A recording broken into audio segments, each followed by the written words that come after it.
to all of you, all the attendees, both from within the state and outside the state. If somebody is there, this SSDP, I don't know where is he. Are you from Pune or you are from Delhi? SSTP DST, are you from Delhi? Noida. Okay. Okay. So, good morning to all the attendees of this event of RGSTC. This is in the framework of Azadi Ka Amrut Mahotsav, as we have been celebrating since the August, September this year, when Honorable Prime Minister launched this Azadi Ka Amrut Mahotsav. So DST is also celebrating this as a Vigyan Utsav, Vigyan Mahotsav, we can say. And my name is Narendra Shah. I'm representing the Maharashtra State Unit. We call it Rajiv Gandhi Science and I think somebody's echo is coming. Maybe if you join from two devices, and then so if you have to put off one device, then the echo gets stopped. Yeah. So only my request is when you're not speaking, kindly mute yourself, and I will do the same. When I stop speaking, I'll mute myself. So as I said, this is an event organized by RGSTC, Rajiv Gandhi Science and Technology Commission of Maharashtra. In my former innings at IIT Bombay, I was associated with the department some of you may know is Sitara, and I did academics and research in connecting technology and development. And this is something on the same lines at the Rajiv Gandhi Science and Technology Commission. We try to sort of see if we explore if we can use the tool of technology as a tool and connect it with the societal development. Actually, the theme being discussed this month in different states is indigenous technologies, and some state units have done their turn. And today's turn of Maharashtra, and we are doing it. RGSTC is like hosting this event. So actually, when this theme with the title of indigenous technology was given to us, we actually were doing some kind of a brainstorming, within the commission, like what can be sort of, part of this 1.5 hours event. Come to think of it, it is a small time frame, but we were just discussing what we could. So we thought that we could cover something which really not just the traditional technologies and pat our backs of what we had, what great India was, but also we thought that what were the technology developments, and how we can contextualize, and is there something that we can draw upon by sort of, and at times imparting our methods of modern science and technology in somewhere in drudgery removal, somewhere in efficiency improvements and things like that. So for want of time, I'll just give a small example, like what we did in one of our projects was we took a product from Sbt Process, which is like herbal oil, which is made from Nirgudi oil. And this Sbt process used to take something like 8 days. And in the modern day, we said that, an industry person has to come in the 9 o'clock in the morning, and by 6 o'clock, he has to have some product. So we put some principles of thermodynamics and did the same product of herbal oil within 6 to 7 hours. And we saw that the Ayurveda experts and all that were appreciating, not only it was of the same quality, but in fact was little superior.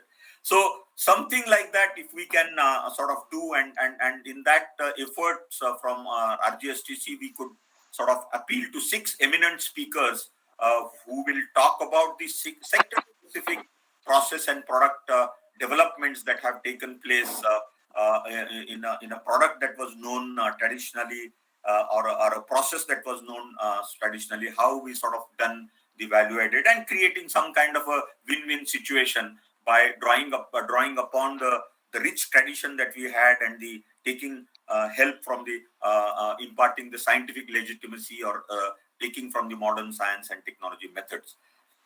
To actually begin with, we are really fortunate that one of our sort of, a seasoned, well-seasoned player in this domain, Dr. Sapre, our own colleague at Rgcc, he has very, very specific views about this indigenous technology development.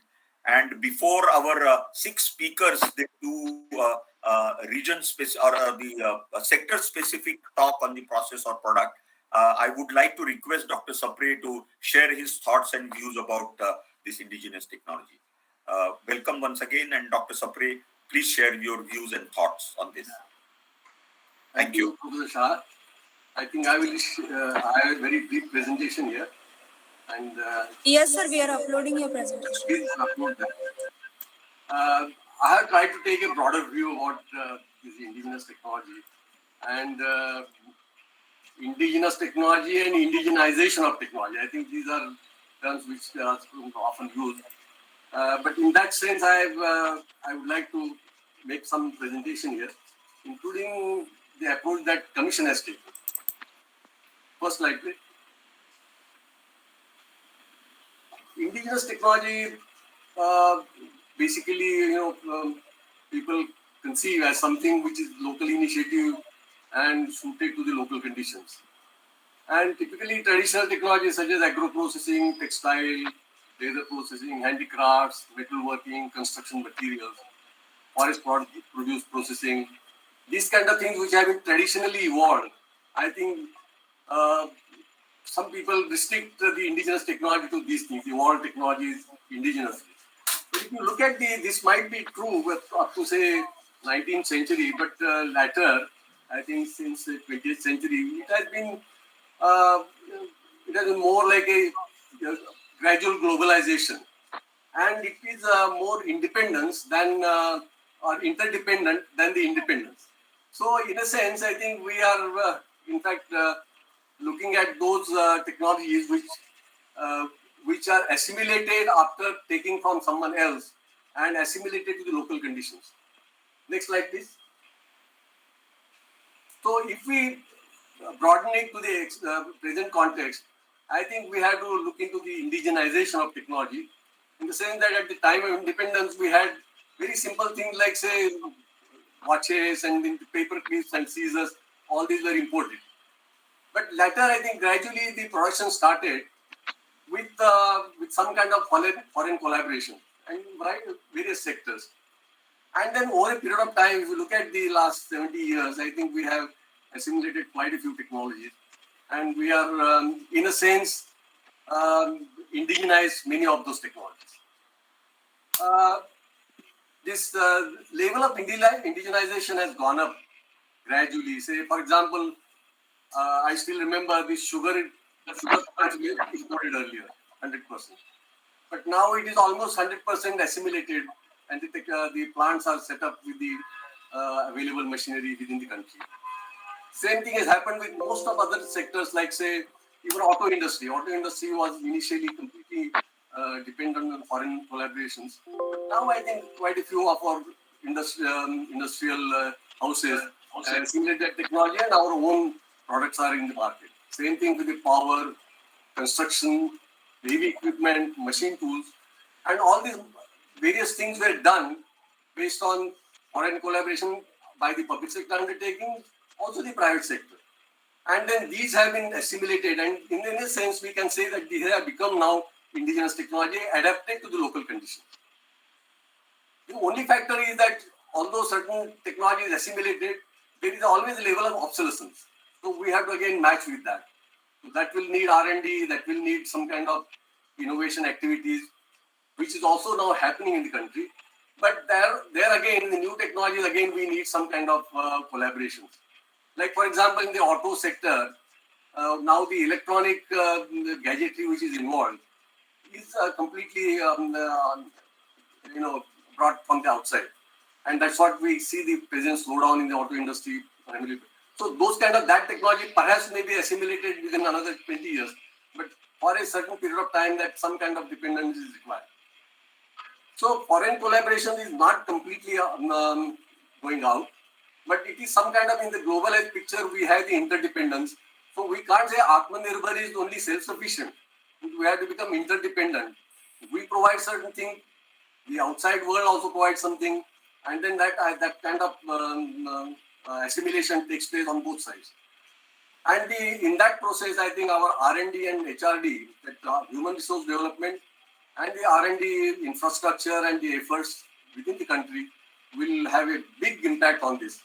How far we can assimilate a technology brought from outside, and how can we adapt it to the local conditions.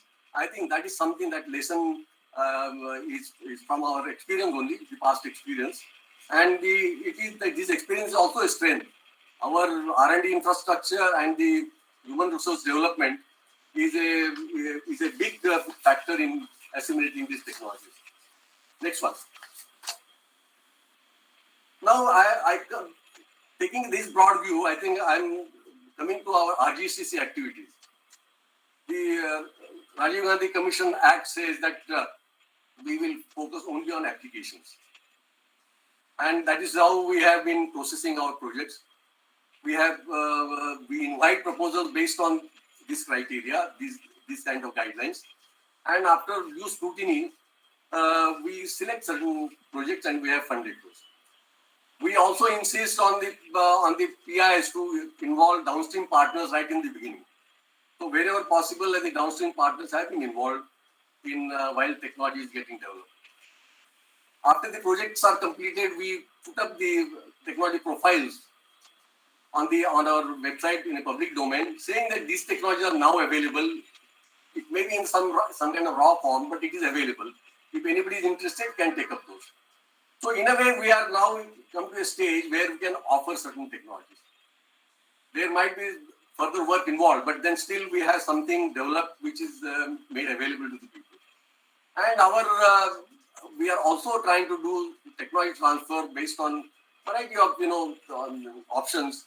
Like for example, we have set up the technology transfer cell in the Maharashtra Chamber of Commerce and Industry and Agriculture to really scout for the entrepreneurs who can take part into this exercise and take up those technologies for setting up enterprises. So this proactive role, at the same time, we have also taken a liberal view that the technology transfer, particularly most of these technologies are rural oriented or some kind of small scale MSME oriented. So we say liberally we can provide these technologies to whoever comes forward to take it up and set up enterprises. So I think this liberal view has been helping us in really taking some of the technologies forward. Next slide. Now our experience during the last say 15, 16 years is that we have supported processed almost 1,200 projects, supported about 128 projects. We completed about 79. There are ongoing 49 projects. 42 technologies are offered now. These profiles are available on our website. And 26 technologies are already transferred.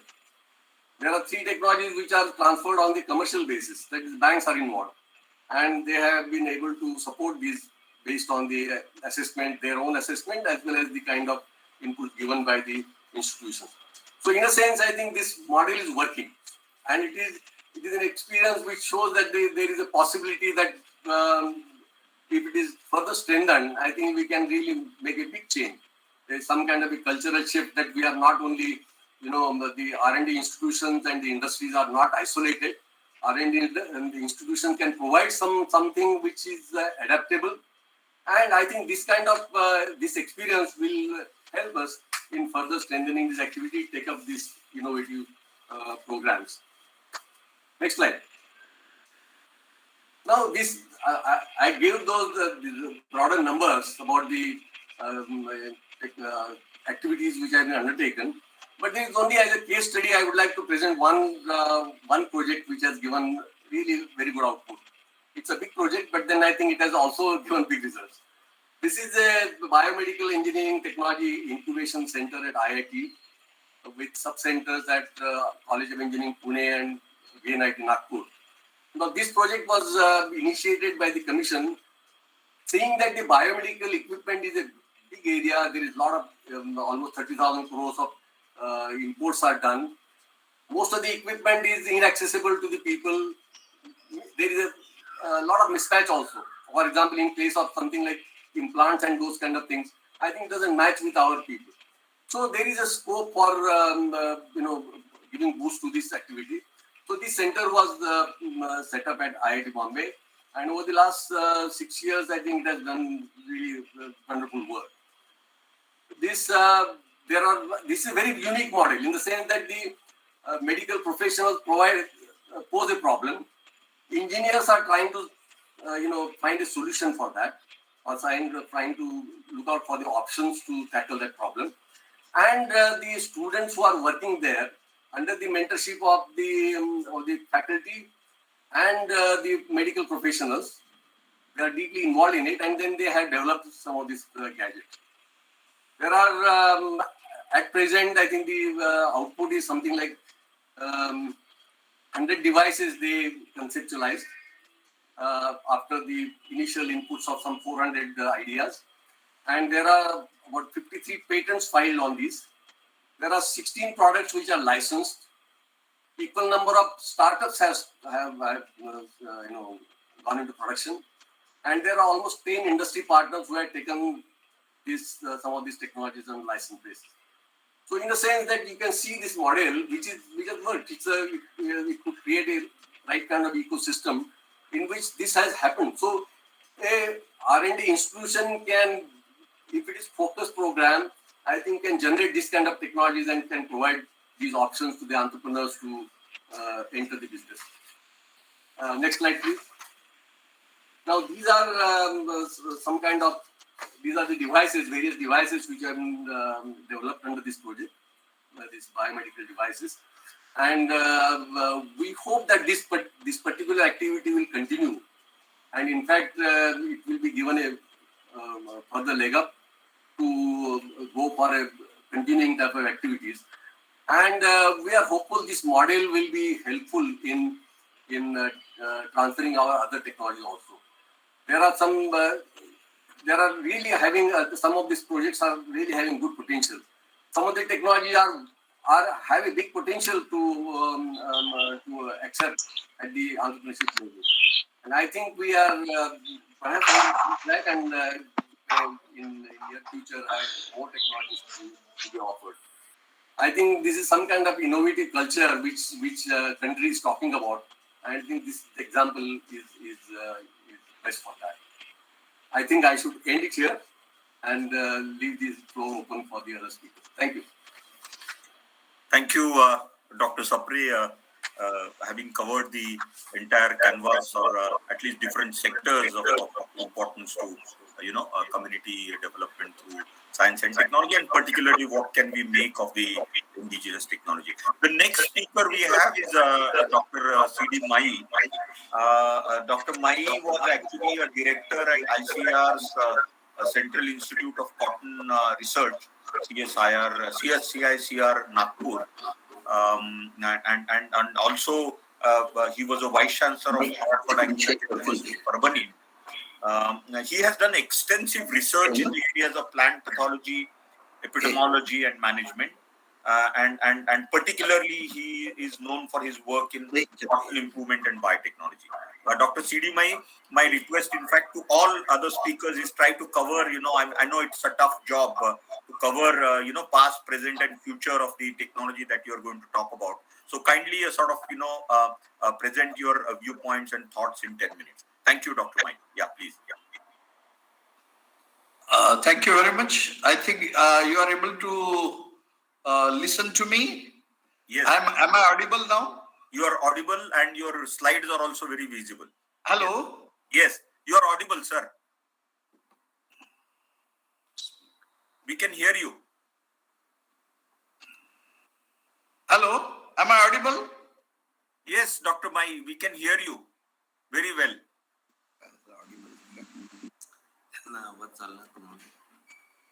Brishali, can you speak? Can you speak? Maybe you can hear. We can hear you. Shall I start? Yes, sir. Yes, very much. Friends, I first of all let me thank the Rgcc for giving me this opportunity to talk on Azadi Ka Amrut Mahotsav. Wishing all the stakeholders of agriculture a successful celebration. Friends, all agriculture basically is indigenous. I think there is nothing we can apply from directly either in abroad or here, because the entire agricultural system everywhere in the world is unique, and therefore there is nothing like what we call it as indigenous. It is all indigenous here. I think if you see, ICR has done a very marvelous job. There is a big inventory of all ITKs in agriculture, and they have been documented as inventories, document 1 and 2.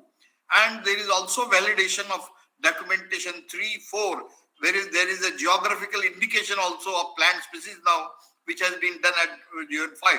For example, Nagpur Santra is now geographical indication for Vidarbha region here. So likewise, in many crops and other things, they have been done. I think you all know that it can be defined as a body of knowledge built up by a group of people through generations of living in close contact with nature. And this ITK is accumulated skill and technology of a locality or a community. Because even in India, if you see Northeast and if you see Kerala, there are vast differences in the ITKs which are already there. So, for example, there is a huge significance for this now, because there is an inherent nature of ITK to prevent from over-exploitation of natural resources. Now, this realization has now more... Sorry, your slides are not changing. After Green Revolution. Dr. My slides are not Socially changing. desirable, affordable, provides basis and emerging as a main factor in the crop genetic diversity. It has a role to play in the developmental efforts, facilitate people's participation, and also valuable source of developing appropriate technologies. Friends, Dr. there are My various slides are sources not of changing. ITKs in agriculture. Farmers, folklores, songs, poetries, several NGOs now are accumulating knowledge, published material in the olden literatures. And these ITKs now are developed by trial and error, selection, experiences, but not the freak of any nature or anything. So this is very important. Why ITK should be studied? It should be studied basically for sustainable and time-tested ITKs for eco-friendly nature. Now there are a lot of talks going on all over that we should go back to nature. I think Honorable Prime Minister has recently said that let us go back to nature agriculture instead of chemical agriculture. And now this ITK is Sir, your slides are not changing. there are various areas. Are you wanting to change the slides, Dr. Soil Mai? fertility, plant protection, every area has an ITK. And in some cases, some studies of ITKs both have been verified, and I'm just giving you, because you have given me only 20 minutes time, I thought I will just shortly give some examples. Now, for example, in water management, there are excellent systems which are developed in Rajasthan where there is a continuous desert. For example, ponds are there, pyres are there in hilly regions, percolation tanks, cascades, khadins are very famous there, or even anicut in the rain-fed areas. So research has revealed that these technologies are now coming up on a very Sir, large your scale, slides are not and they have been changing. verified very well.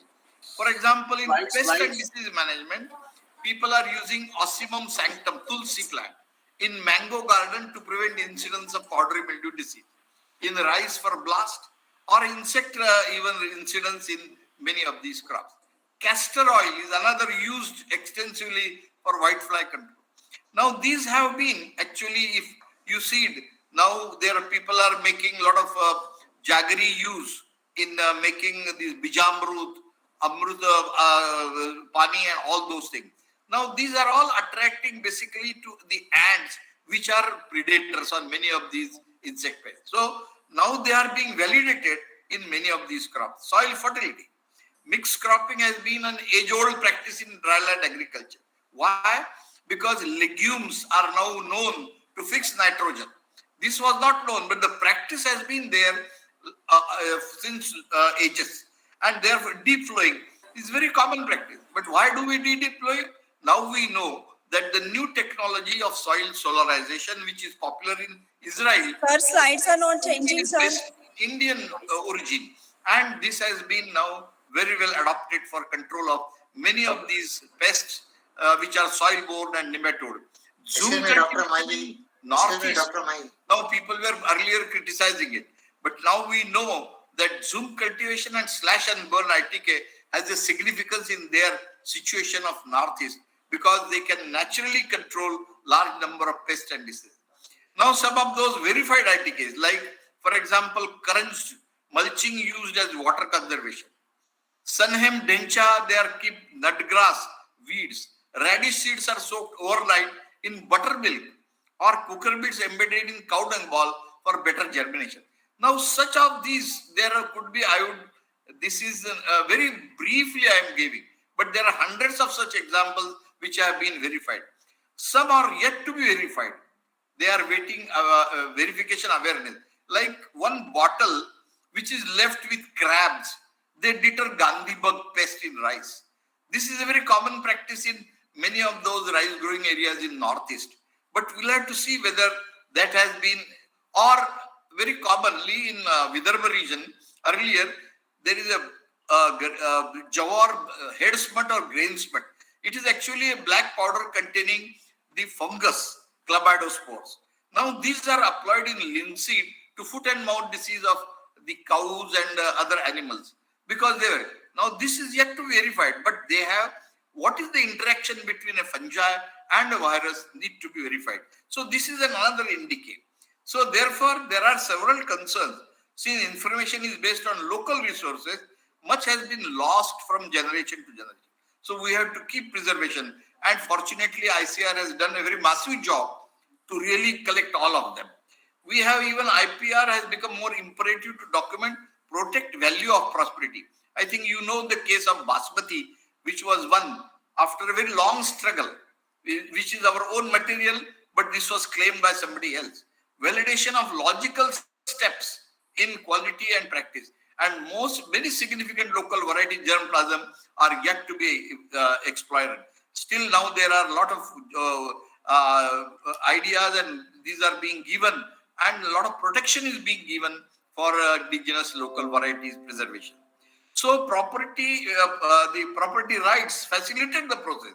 Certainly, though blending indigenous knowledge with modern scientific technologies is really the need of the day to support sustainable development agriculture.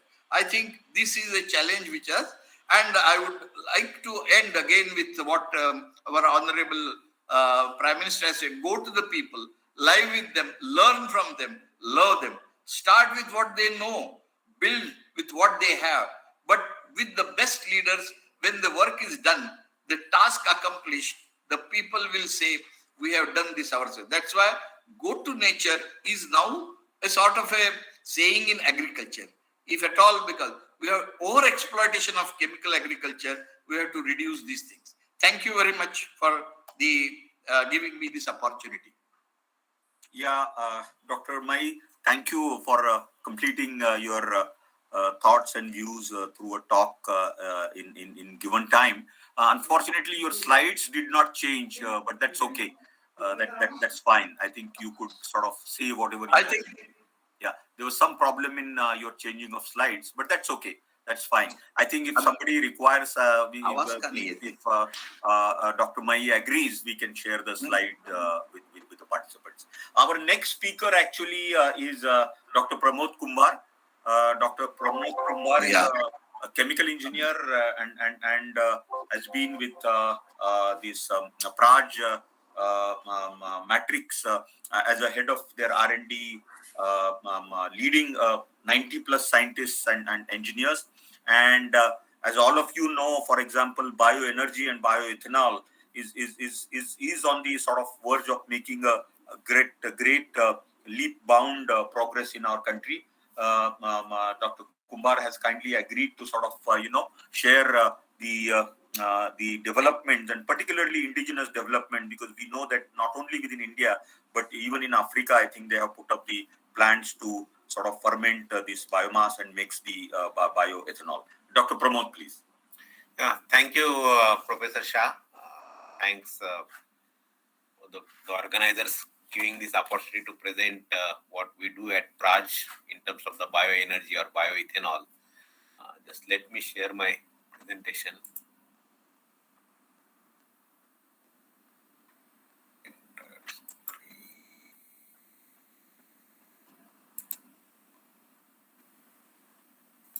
Can you see the presentation? No, not yet, not yet. Pramod, not yet. It is not coming on the screen. Oh, okay, just let me see.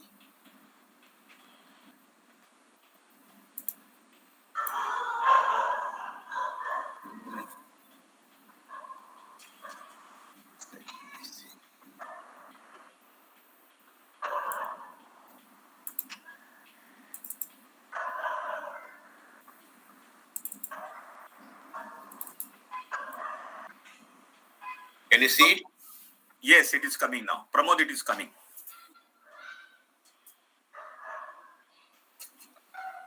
You can see it? Yes, Yeah. good. Can Now you we make can a screen, big screen? Can you see it now, big screen? No, not yet. You have to click on the cup and then.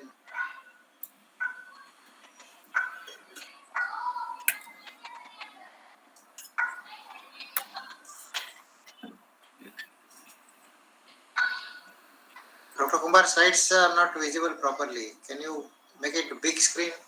No, I am trying to make it, but Yeah. So, Sir, click on the view. hello? Sir, click on the view option. View. Just beside animation, slide show, review, and view. barabar. And there a read mode option you can select. In the view. Yes. Reading view, sir. Just beside note page. Yes, now it is good. Now it's good. Yes. Can you see the next slide also? Yes, Yes. Okay. Very good. So just to start, this was the news which came in end of November by ethanol blending, and we last till November 20, November end, we achieved about 7.5 to 8% ethanol blending, which is a record for ethanol blending in petrol, and that saved about almost 10,000 crores of foreign exchange. So that shows the potential of blending of ethanol in terms of our energy security as well as saving in foreign exchange, and that's why the importance is being given to ethanol as a blending fuel or blend. So this is what I will just give introduction about Praj. For some of you may not be knowing about Praj. Then ethanol, what is the market, and I will give some development into our first generation and then second generation ethanol, which is the latest technology. So just the Praj at glance is about, of course, we are a 38-year-old company now, more than $200 million revenues last year. And what we say or proud of at Praj is 10% of global ethanol production comes from Praj. So that's a major achievement.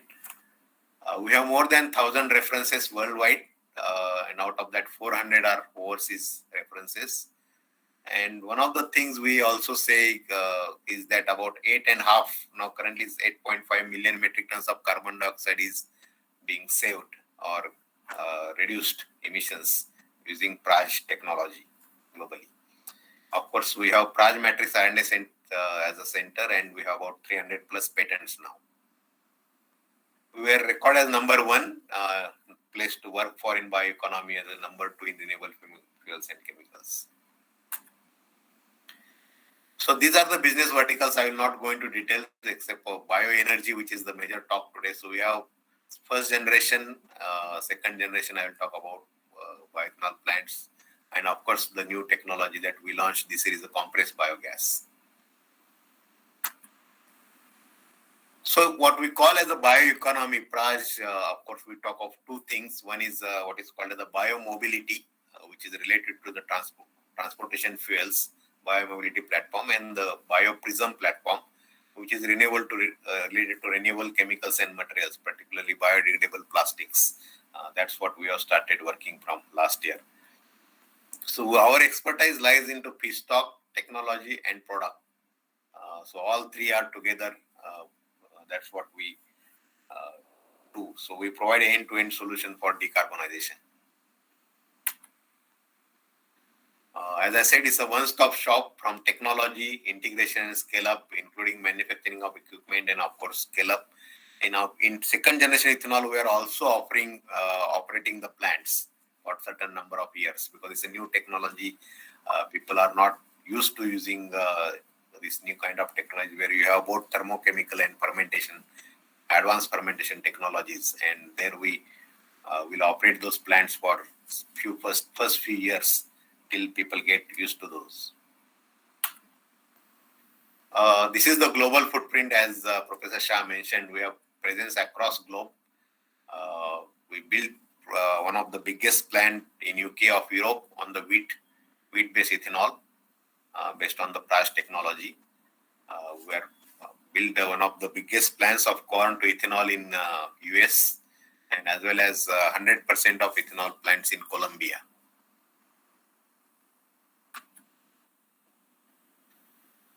So biomobility is about what I said is a decarbonizing the transportations, and these are the things we work on: bioethanol, first generation cellulosic biofuels, second generation ethanol. We have technology to renewable natural gas as compressed biogas, which we launched this year. We have commissioned our first plant converting the press mud that comes from the sugar mill to biogas. And of course, we are working on bioethanol, biohydrogen, and sustainable aviation fuels. In terms of ethanol global view, if you see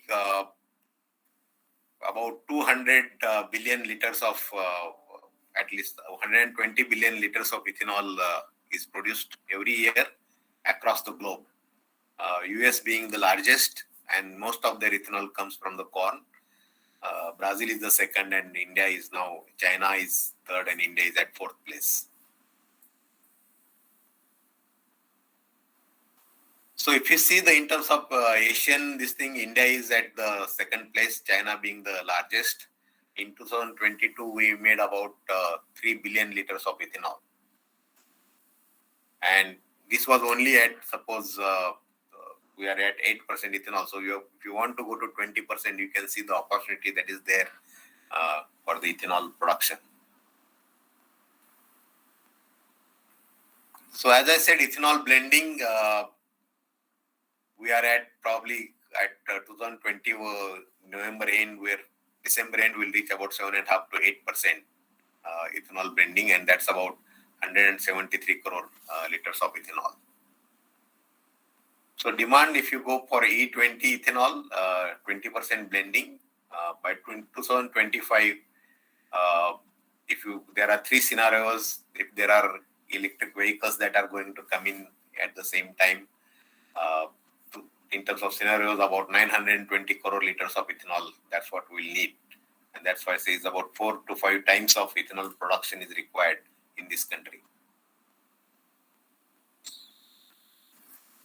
So what are the feedstocks are available and how much ethanol we can make out of it? So if you say that there are 3 feedstocks, one is the sugary feedstock. We have about 6 million metric tons of excess sugar that you can convert to ethanol.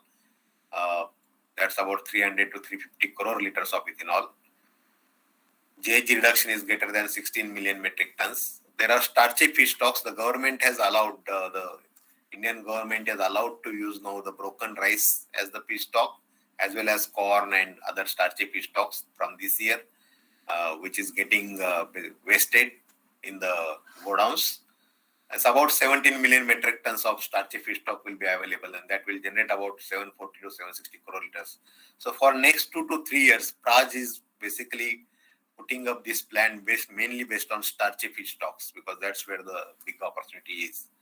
And we have a big experience technology developed basically for US and Europe based on starch feedstock that is coming to the play in India now. And the last is the second generation feedstock, which is called lignocellulosic feedstock, and that's about highest amount of this biomass is available in the country, and that can contribute about 10-50 crore liters of ethanol if you convert only 42 million metric tons out of that. 50% is to be used for production of ethanol. And Praj has developed the technology for all these 3 feedstocks. So 1G ethanol, that is typically called, is from starch and sugar feedstocks. If you take sugar-based feedstocks like sugarcane, coming from sugarcane mill or wheat, You just need milling. That is, the sugar factory has the milling facility. You get the juice out of it and you can ferment it to ethanol directly. That's what Brazil does, and now Indian government is also allowed. Instead of making sugar, you can make sugar ethanol directly from the sugarcane juice. And we announced, probably people must have seen 2 weeks back, the announcement of you can run this sugarcane juice based ethanol plants round the year using Prash technology of storing the syrup over the year without getting any contamination. It's a new technology that we launched, which has been patented, so that you can use the sugarcane juice. The starch feedstocks, there is additional step in milling, and we need to have liquefaction step, where basically you liquefy the starch and do the enzymatic hydrolysis to make it convert into glucose, and then do the fermentation of that glucose to ethanol, and rest of the steps remain same. So from sugar to starch, you need additional 2 steps, you need additional enzymes, so it's OPEX wise is little more expensive than sugar-based feedstocks. So over the years, what we have done, 1984 when we started, sugarcane molasses was the only feedstock that was being talked about. And we developed technology to use sugarcane molasses, which was a different feedstock than what the developed countries were using. Molasses being most dirty feedstock, a lot of inhibitory compounds. So we had to change the technology. That time was people were talking about continuous fermentation for sugarcane juice or corn or the starch, which was not feasible to use in molasses, and we had to change the technology to what is called as now currently what we use a fed batch technology. In 1984, our ethanol concentration from the fermentation broth was about 5 to 6%.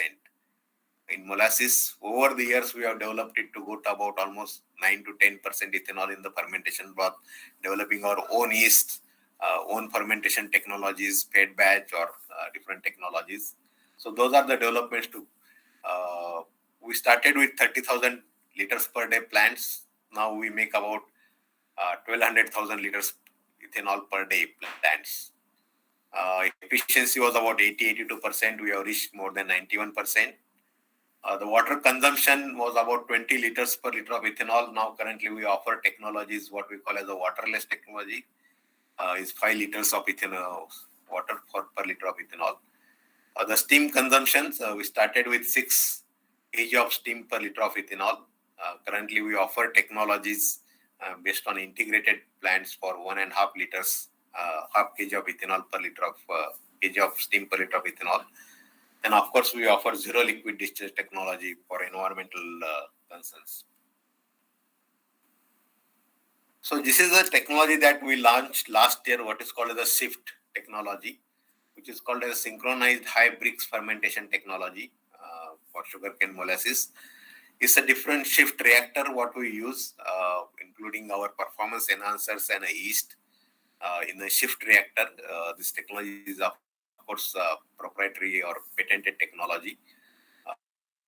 It's a different kind of reactor, fermenter based technology, where we use combination of fed batch plus high gravity fermentation. So we can go up to 20% of solids in fermentation. Of course, that results in ethanol concentration is more than 9 to 10%. The advantages, of course, we have 25 to 30% water reduction, steam reduction 30%, and as well as very high fermentation efficiency. And we have now 5 references that we built last year. We are continuing to receive acceptance from people on this technology.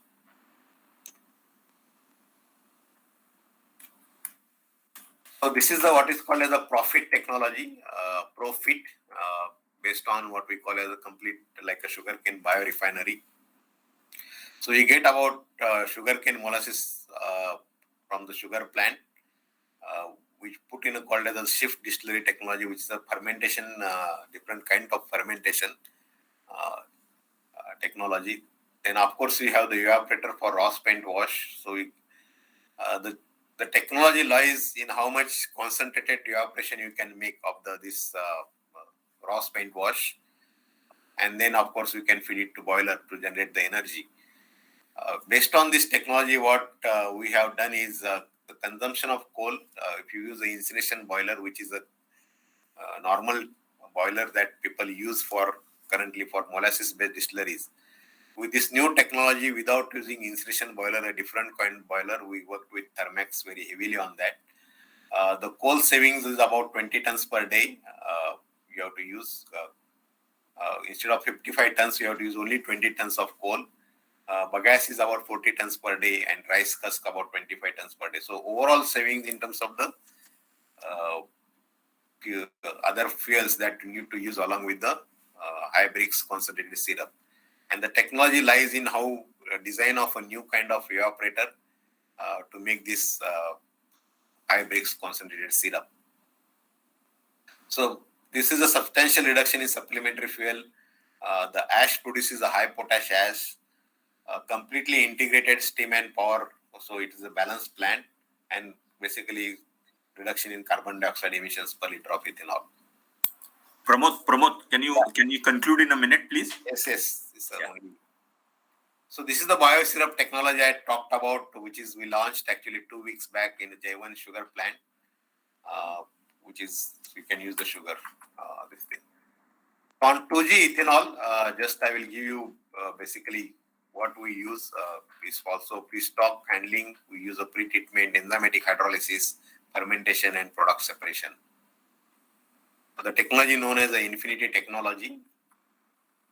We started the journey in 2009, and we built a demonstration plant in 2016, which is a 12 tons per day of dry biomass to be converted into second generation ethanol, and is a fully integrated plant. Based on this, we are building now currently 4 plants.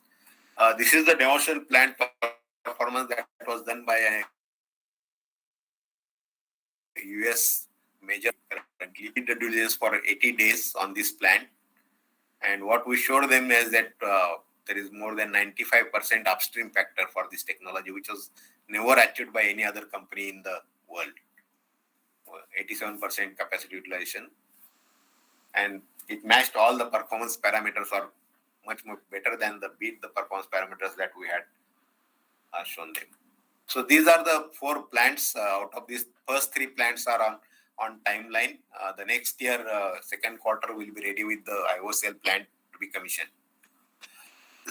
So this is the pictorial diagram. And this is what we call as the integrated 2G bolt-on model for the first and second generation ethanol. So what we say that we are going from fossil economy to bioeconomy as a future trend, and Praj is playing a major role with our technology developments. Thank you. Yeah, thanks, Dr. Pramod, for that illustrative case study of ethanol making using indigenous processes and designs. I think Chandrasekhar had some question, but I think maybe that can be taken up offline. Chandrasekhar, because of want of time, we are not taking any questions. So with this, let me introduce our next speaker. He is Mr. Sanjay Desai, and he's currently actually heading the Department of Product Planning in Mahindra Tractors. What we thought that, farm machinery, farm sector, for the farming, not only current, but also in future is going to be important, because less and less people are going into agriculture, less and less labor available because of the drudgery involved. And therefore, if we have to move from, moldboard plow and sickle to something which is with less drudgery and possible efficiency improvements, we need to So I would now, Sanjay Desai had been architect of prestigious 2 tractors platforms and many value propositions which have fulfilled the farmers' needs. So Sanjay, your 10 minutes, please.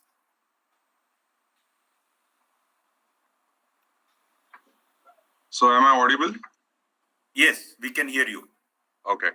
So thank you, Mr. Shah, and very good morning to all attendees and senior speakers who has presented. I didn't able to join all the presentations, but most of the last 2 presentations.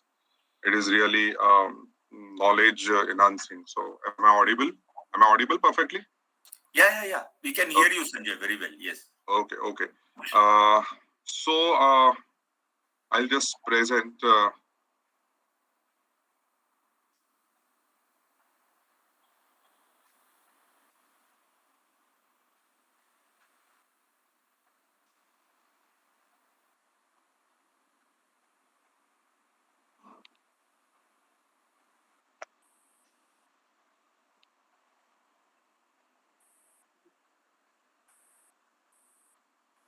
Sorry, Bante. Yeah, Alan.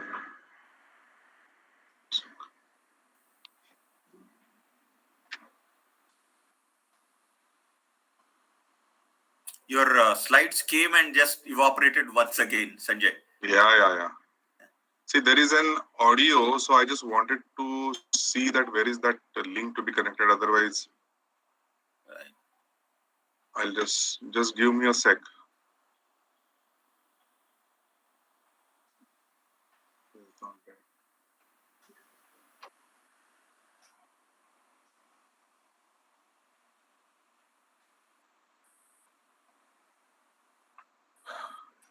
So my slides are visible. Yes, Sanjay, we can see. Okay. So thank you very much to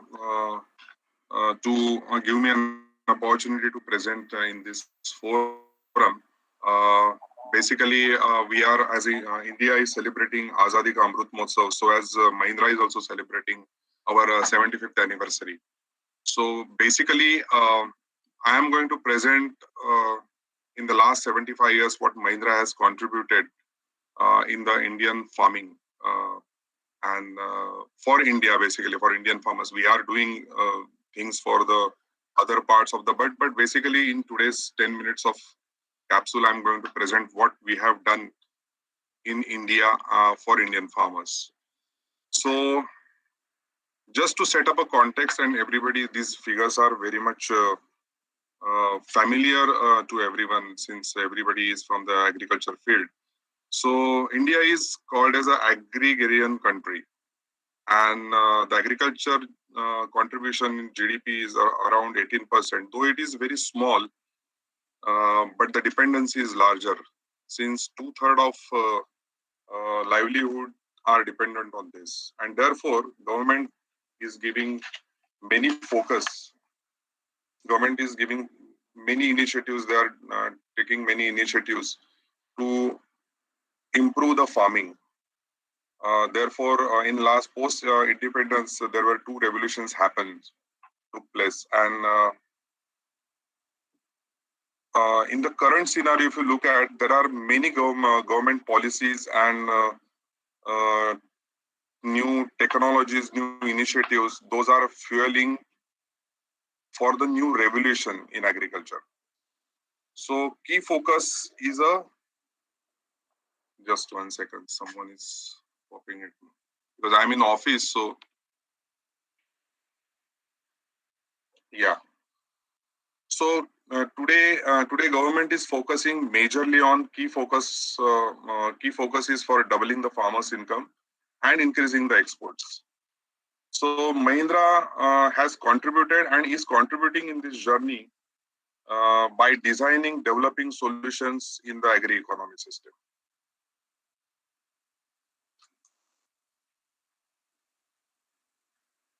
My slides are not moving.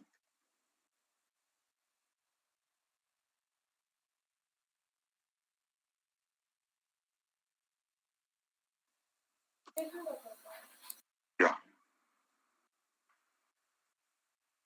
So is a new slide. Third slide is visible. Yes. Yeah. So so basically, in agro or farm ecosystem, there are different stages. So basically, 3 stages. What we are talking about. So input, processing, and output. It is very similar to any manufacturing industry. So I mean, all sort of similar challenges farmers are facing, and over and above, external challenges also they are facing, such as the climatic conditions are erratic, so different challenges, and which those are not in farmers' control. So Mahindra attempts to handle these farmers in each stage of ecosystem. So there are various initiatives Mahindra has taken, and they are trying to support the farmers in different stages. With my experience, since we are in basically we have started our business with the tractors. I have seen in my last 2 decades of experience in agriculture industry, I am looking at a transition which is happening. So pre-2000, we can call it as a tractorization happened. Then between 2000 to 2020, it has happened a mechanization. So basically, it's a kind of a more from the complete solution kind of a thing. So farmers are looking from the solution for the farming. And 2020 onwards, which has started now, which we are in this era, which is basically from the precision farming point of view. So we will just look at very quickly what are those things. So in tractorization era, it was basically a challenge was for everyone. It's a mindset transition. So since we have our farmers was having a low risk ability, lack of education, then conservative minds. So tractorization took more time. Mahindra introduced the first tractor in 1961, which was it was designed and developed in India. Prior to that, we used to bring the tractors from other country and then we used to trade those tractors. But in 1961, we have started our own development, own design and development. And then we have introduced the first DI technology, which is first time in India we have brought it for the benefit from the fuel usages, fuel consumption. Later on, we have increased our canvas. We have expanded our canvas for each category. That means we have different models has been introduced for the different demographic profiles. That is affordability, because every farmer was not able to afford the tractor. So that was the attempt Mahindra has given. And we not only we have introduced it for medium farmers or large farmers, but we have introduced the tractor for the small and marginal farmers also. So I'll just take you a quick video. What was that? So I don't know whether you will able to hear the sound because I tried that, but let us see. I'll attempt it. Is it? Can you hear the noise? Audio? Yes, sir. Audio. Yeah.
So that is the reason it was small, and the small farmers, we named it as a Yuvraj, Choti Kimat Badi Soch. So that was a solution given to farmers, a tractor given to farmers. And we are proud to say that almost more than 1 lakh farmers in the marginal, they have purchased, they have experienced the tractors and they are using these tractors. So post 2000, the era has come because many farmers have purchased the tractors. So when it comes to they have habituated with the tractors, so definitely some dil mange more. So more farmers have given post 2000 more focus on the productivity and increasing the efficiency to work faster in the limited season window. So that was a kind of a thing which we have listened from the farmers, and therefore we basically we said that the farmers' requirement is jada, jaldi, and better. So these are the things customers and farmers have asked from the companies who are working into this agriculture. So Mahindra developed 3 platforms, futuristic and advanced platforms, which we call it as, which we have branded is a Novo, Uvo, and Gevo, basically. And these platforms are capable of doing the faster work and the requirements what customer is expecting in the entire all stages of crop cycle. So basically, it was a solution kind of a thing. Only providing a tractor is not going to serve the purpose. So therefore, the different attachments and the combi application implements kind of a thing which we are developed. So this was provided in between 2000 and 2020. Even we have created one tractor which is first time DI tractor in India, which is affordable tractor for a complete crop solution, which we call it as a GEVO. So value for money and value for many. That was a kind of a thing what we have thought of. And this was awarded by CII in 2018. So this was created in the era of 2000 and 2020. The next step is that now farming is moving towards a new revolution. That is, farmers have become more sensitive towards input cost and increasing the income, because the land fragmentation is happening. The basically crop shift is happening because people with that particular small piece of land, people are not able to fulfill their needs. So crop shift is happening, and so on. Those changes are coming. So they have to earn more things from that piece of land. So the only way is to be very precise in each stage of farming ecosystems. So Mahindra has already started the journey in this era. So far, we have introduced so many precise attachments and precise solutions for the farmers, such as I'll just named it as a laser levelers are there. Then precision planters, we have done certain changes into the tractors. We have provided precision planters in different crops like paddy and even potato, even in vegetables and sugarcane. So those things are going on. Going forward, there is another step which is coming, is the connecting farms for the real-time data. So we are working on that particularly. And our vision is to drive the farm prosperity by pursuing the cause of doubling farmer income and contributing the era of farming, which is called as a farming 3.0. So this is what we are done and what we are doing. So I'll just run through video so you will have a kind of a thing that how Mahindra is taking this farming ahead and how they are contributing into this. So there are a lot of things to say, but in this very precise time, just wanted to take you through the contribution of what Mahindra has done so far. So just here is the video. You can see this.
So thank you very much for listening patiently.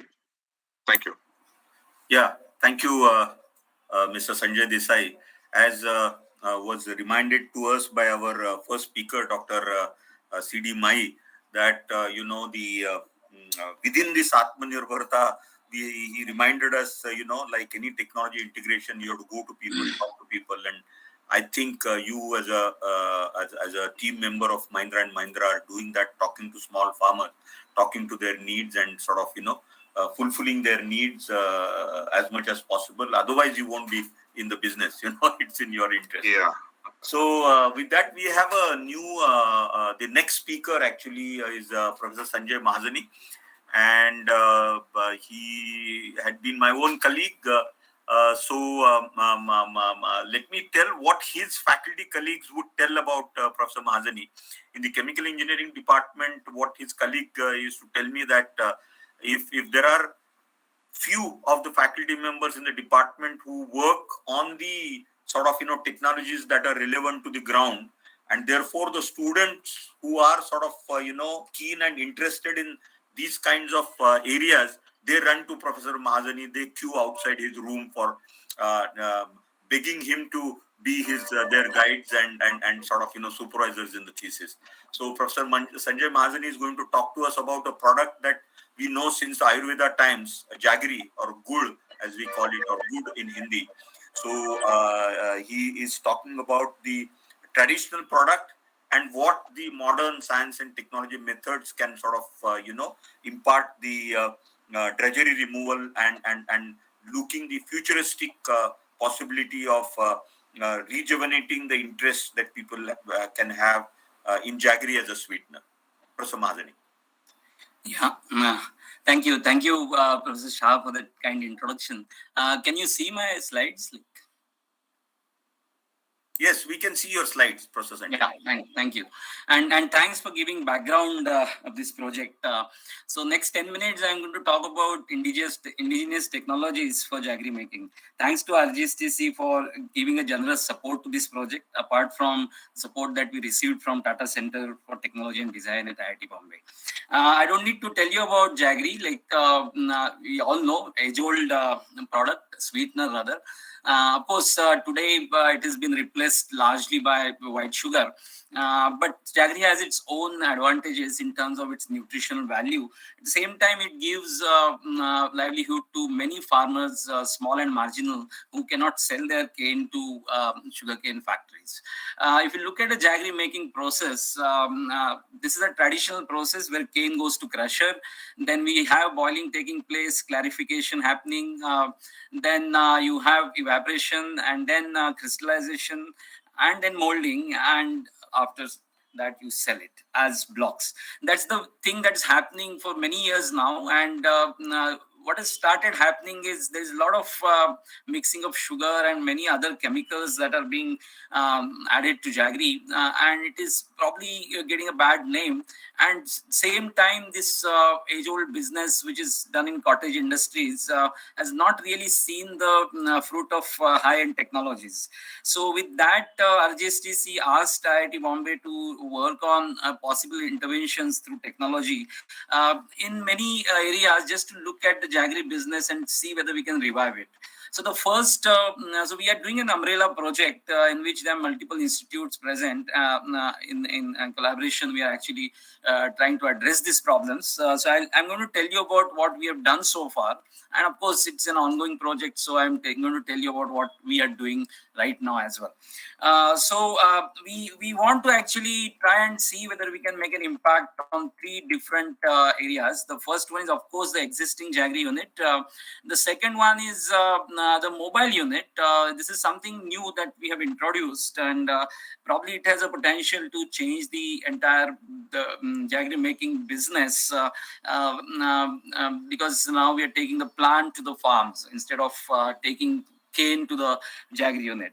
And the third option, which is of course obvious, wherein we are trying to somehow scale this entire business up, and somebody wants to crush say 100 or 200 tons per day of sugarcane.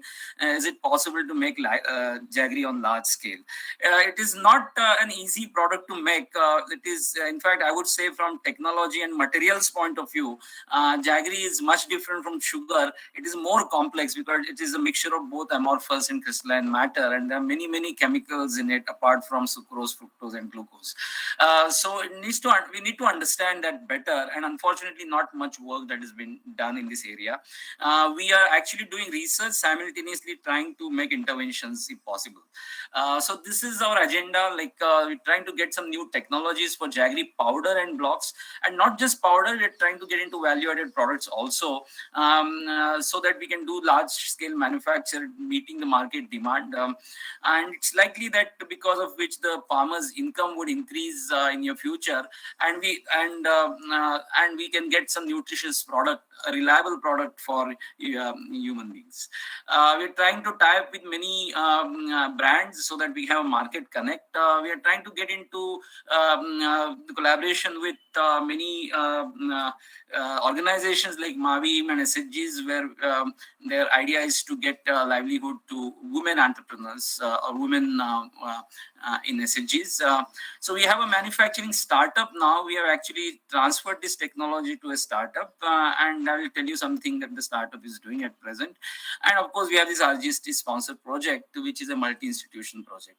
So I will quickly take you through some of the interventions that we have made so far. In the clarification process, typically the clarification is done in this way, where we have a flotation process, and that is quite cumbersome. And of course, it's possible in the existing process, but beyond this scale, it is really impossible to follow this process. So we have actually gone through a settling process, because of which we are able to do it in a continuous mode. Okay.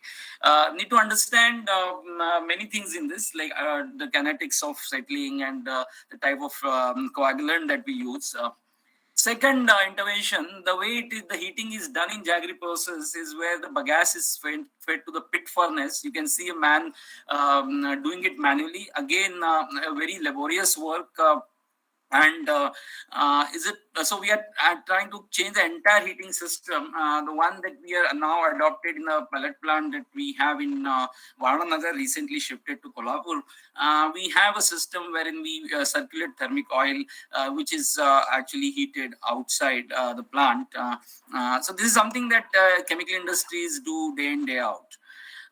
The crystallization process, this is the way it is done in the conventional way, where you pour the concentrated juice in the pan. They call it as ghana, and then they stir it. There are many people, like you can see, they are actually putting in efforts and doing it in a very systematic way. It has evolved over the years. This is a very complex process to understand the way crystallization takes place. If you make a mistake here, the entire product quality deteriorates and the texture goes down. Moisture content also has a detrimental impact on Jaggery. But we have changed it to a system called screw conveyor cum crystallizer, wherein we adjust the residence time and the pitch of these screws so that we get a nice crystallized product at the end of it. The third one is molding. You can see the way molding is done. Actually, people are sitting in that space and doing molding, and it has to be done in a given time span. Otherwise, it gets solidified. So we have come up with a unit which is an automatic molding machine, and which is able to give you Jaggery blocks. You can see the finish, surface finish, and all, and it is coming out to be a quite good product. Then bagasse drying, which is the most cumbersome job in the existing process, wherein you have to spread bagasse over the land, and sun drying is done. You can see the women, they're actually flipping the bagasse so that the drying is done faster. But in fact, I'm in Kolhapur, and the other day somebody met me and said that it rained last week for a couple of days. Just because of 2 days rain, now all the existing units in the conventional units in Kolhapur, they are now at standstill. Last 1 week, all the units are not operational just because this bagasse is now wet and they can't use it for evaporation. So this is a system that we have introduced wherein we have actual bagasse dryer which works on the flue gas that comes from the burner, and you reduce the moisture content from about 45 to 50% to almost 15 to 20%, and that's good enough for fuel to go into the burner. And this is the system that we have come up with. And of course, as you would agree, this is not a rocket science, but these are things to be tried and tested, and this is something that we've done. So as per Rgc's mandate, like we are applying the technologies which are already known to the process, which has not seen the technologies yet. Multiple effect evaporator, again used in sugar industries and many other processes, but not tried well in the Jaggery process. We have implemented it in our pilot unit and it is functioning very well. So if you want to know more about it, we can talk about it. In fact, the steam economy, depending on number of effects that we use, you will get large saving in your energy cost. And since we are using slightly wet bagasse, multiple effect evaporator is able to kind of compensate for it, and still we are left with some excess bagasse at the end of the day. This is one intervention where we are actually trying to make powder out of it, because the future lies in powder. Powder is the most convenient way of using Jaggery than blocks. Blocks have less shelf life. Powder is very close to sugar. It's convenient to use in kitchen, and that's why we have come up with different prototypes and are able to make powder. We have a patent on this. No chemical addition. Because if you go to UP and all, people add soda in this. Sometimes people crush the blocks and make powder. But this is one form of powder which has a longer shelf life and has been accepted by market very well. Because Evaporator, the startup, is selling this. Last year we sold almost 38 tons of powder in one season. Now this year the target is even larger. Steam boiler implementation of that also we have done in the existing plant, and it is working well. Steam is relatively a better heat transfer medium than thermic fluid, because the hotspots are not there, and because of which the caramelization is less. By the way, some people like caramelization because it gives some different flavor and smell to Jaggery. So we have to make Jaggery as per the requirement, because and the customers need. Coming to an innovative model supply chain, this is one model I was talking about, wherein we have introduced a mobile Jaggery plant, and if time permits, I'll show you a 1-minute video as to what exactly is happening. The idea is to take the plant to the farm, because otherwise, there are many farms which are situated far off from sugar factories, and because of which the farmers have to wait for quite long time to sell their cane. And there are many farmers who don't grow cane because they're far off. So with this intervention, actually we are able to reach out to those farmers who are in isolated zone. In fact, one plant we have sold it in Karnataka and it is functioning well now. We, in a sense, the startup to which the technology has been transferred. I'll come back to this. Another model that we have recently actually brainstorming at a conceptual level, and a lot of experiments have been done, is to take involve the existing Jaggery units and take the concentrated juice from the Jaggery units and process it at a central place where we have a multiple effect evaporator, we have agitated thin film evaporator, we have a conventional powder making unit, so that we have a control over the product that we sell. And so otherwise, in a decentralized manner, like if you try and source powder from every place, the uniformity is a big question, and that's another problem with Jaggery, that we don't get consistent quality Jaggery, and many food companies have this complaint. So with this, let me, if you have, Professor Shah, do I have 1 minute to show the video? I think for want of time, Professor Sanjay, let us sort of, because there are... No, all right. That's fine. I'll share the YouTube link, and then you can... on the chat, please share the link for the video. Thank you, Professor Mahazani. It was a tough task to cover everything that has been done in the project to sort of, as we said, from indigenous and imparting the methods in modern science and technology. Thank you. So with that, our next speaker is Dr. Tabassum Khan. She is from BNCP, that is Bhanubai Nanavati College of Pharmacy. And when the world is moving to naturals, and we saw that particularly in the recent pandemic, even people from those who teach modern science in the colleges also went to Kada and herbal products and things like that. And so she is using her biochemistry knowledge to sort of work on different natural products. So Dr. Tabassum, 10 minutes are yours. Please tell us about what. Yes. Thank you very much, Shah sir, for your kind introduction. And is the presentation visible? Yes. Just make a full screen if possible. Yes. Yeah. Yes. Good. Yeah. Okay. So thank you very much, RGSTC, for the platform. And I am actually humbled to share platform with so many stalwarts and who have impacted society in such a huge way. Today, I share with everyone whatever little contribution that our team at BNCP has done. So the nutraceutical industry poised for tremendous growth and lot of entrepreneurship opportunities for men and women both. The market is growing and it's going to continue to grow as the consumer becomes more health conscious and willing to spend money on nutraceutical type of projects. The market is currently dominated by large pharma giants like Novartis, GSK, Cadila, and even small ones.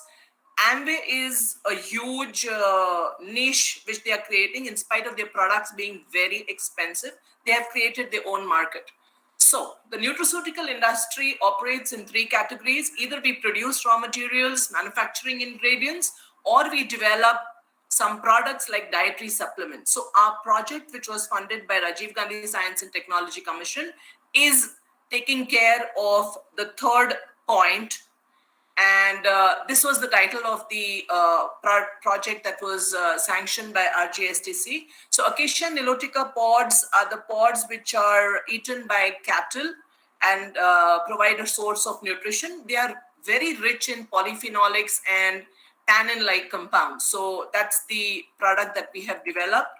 So these project was written with the concept of, taking care of some kind of nutrition chronic problems which are there in geriatric life, like arthritis and immune modulation and inflammation, which is there.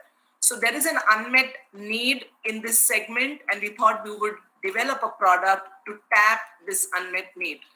So the idea was to develop a macro and micronutrient fortified nutraceutical product. So that's the aim of the project. And if you see, it is a multifunctional nutritional kind of product which we actually propose to develop. And we've completed the project in time. And hopefully we should be able to impact the senior citizen quality of life by this project.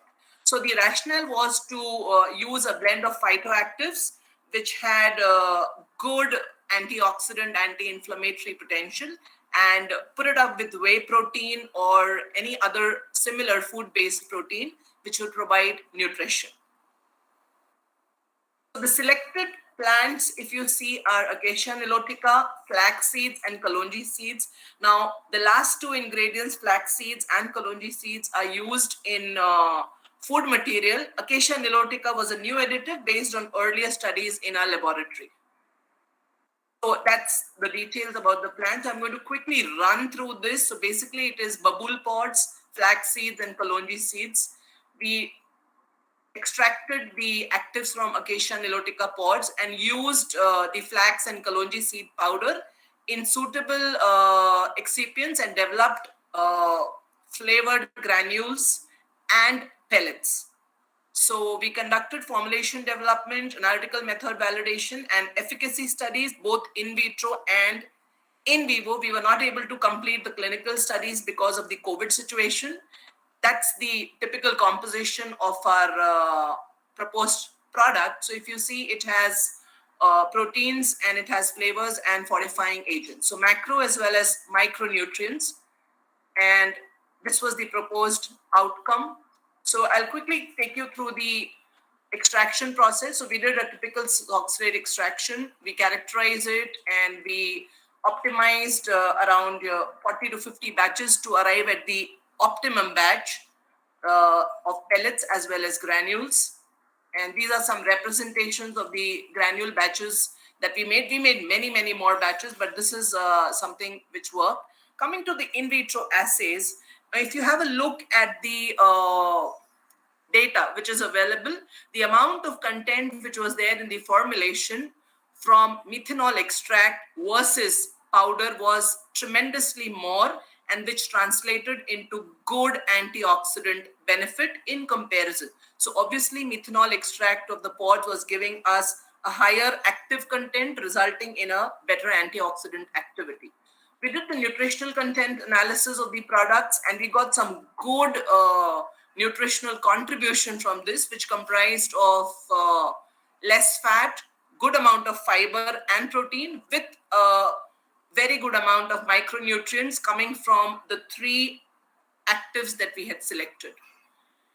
Coming to the toxicity studies, we did acute as well as repeat dose toxicity, because if we are giving it as a nutraceutical, it's going to be used over a long period by the senior citizen or the aged group. So we did chronic studies, and then we did efficacy studies on osteoarthritis, because many of senior citizens, especially women, have or are prone to osteoarthritis. So we used indomethacin as our control, which is a drug, which is a standard NSAID, which is non-steroidal anti-inflammatory drug.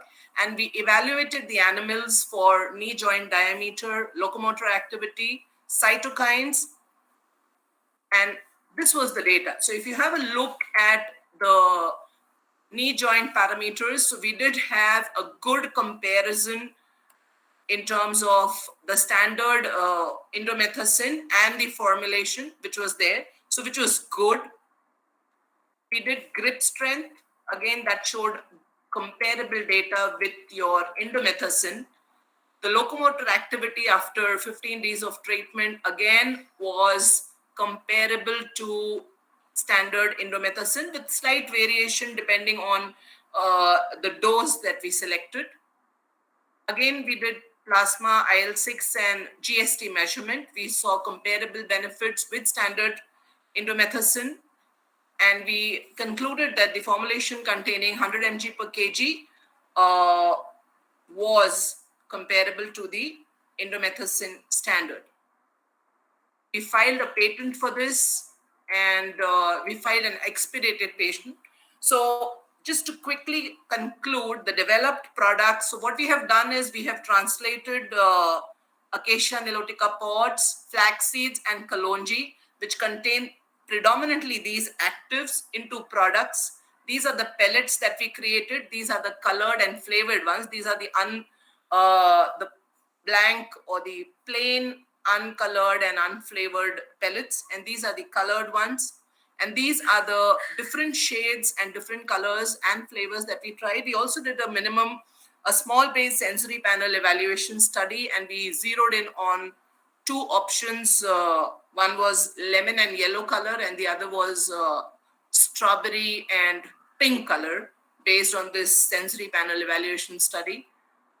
So the conclusion that we did from this invention was that we were able to utilize the babool pods, which are actually just fallen across in the arid areas of Maharashtra and the other states. We could actually derive some very good benefits from these pods, which are not generally used. They are used as feed by cattle when they don't get their normal feed. And we mixed the goodness of kalonji and flax, which is, we know indigenously that there are a lot of good benefits reported in our Ayurvedic and Unani texts, and we fortified it with protein isolate, which would provide the protein portion for the senior citizens because they start losing mass.